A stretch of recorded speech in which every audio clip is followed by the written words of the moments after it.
باغ فدق آپ کے مطابق مینیجریل ایشو تھا، لیکن اگر نبی الاسلام کے وارث نہیں ہوتے تو اس کے اوپر میں میرے بھائی پہلے بول چکا ہوں، میرا موقف یہ ہے کہ آج کی ڈیٹ میں یہ ایشو ریزالو ہے۔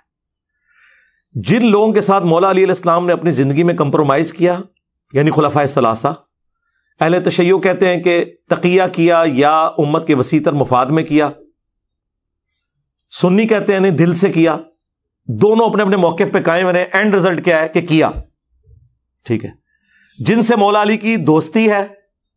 چاہے وہ کسی بھی وجہ سے، ہماری ان سے قیامت تک دوستی، اور جن سے آپ کی دشمنی ہے اور ان پہ قنوت نازلہ پڑی ہے، المصنف ابن ابی شیبہ میں اللہم علیک بمعاویہ و اشیاءہ و عمر بن عاص و اشیاءہ و ابا سلمی و اشیاءہ، اور مصنف ابن ابی شیبہ کے اندر موجود ہے کہ میں اللہ سے امید کرتا ہوں کہ مقتولین صفین جو میرے مخالفین ہیں ان کو بھی اللہ معاف کر دے گا، اور پھر مقدمہ میرے اور معاویہ کے درمیان اللہ کی عدالت میں طے پائے گا۔ تو مولا علی نے معاویہ بن ابی سفیان رضی اللہ تعالیٰ عنہ کے بارے میں اس مسئلے کو، چیپٹر کو کلوز نہیں کیا، وہ چیپٹر آج تک کھلا ہے اور وہ کھلا رہے گا، اسے کوئی بند نہیں کر سکتا۔